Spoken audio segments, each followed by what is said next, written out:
కొంతమంది సన్నాసులు ఎలక్షన్లో లాభం కోసం మాట్లాడినారు. కాళేశ్వరం అంటేనే కమిషన్ల ప్రాజెక్టు అని చిల్లరవాగుడు, చెత్తవాగుడు, బజారు మాటలు చాలా మాట్లాడినారు. వారికి కూడా ఇదే నివేదిక సమాధానం చెప్పింది. 95వ పేజీ రేవంత్ రెడ్డి గారు 95వ పేజీ చదువుకో. మీ 95వ పేజీలో ఇదే దీనిలో స్టాటిస్టికల్ అబ్స్ట్రాక్ట్లు ఏం చెప్పిండ్రంటే రాష్ట్రంలో మరి సంపద పెరిగిందంటే ఎట్లా పెరిగిందంటే మీ వాళ్ళే రాసినారు, మీ ప్రభుత్వమే రాసిన ఈ నివేదిక.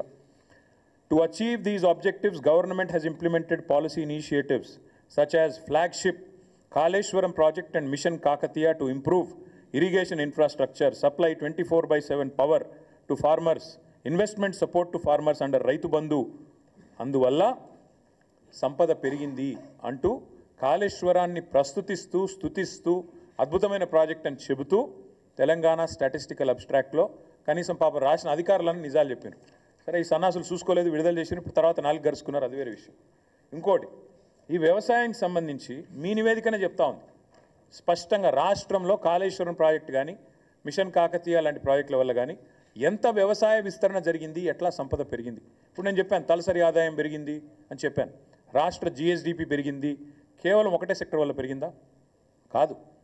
ఈ రాష్ట్ర ఆదాయము వ్యవసాయ విస్తరణ ఆదాయం పెరిగింది, సంపద పెరిగింది అంటే ఇవాళ మీరు మాకు అప్పజెప్పినాడు దాదాపు 34 లక్షల ఎకరాల్లో ఆనాడు పంటలు పండేది.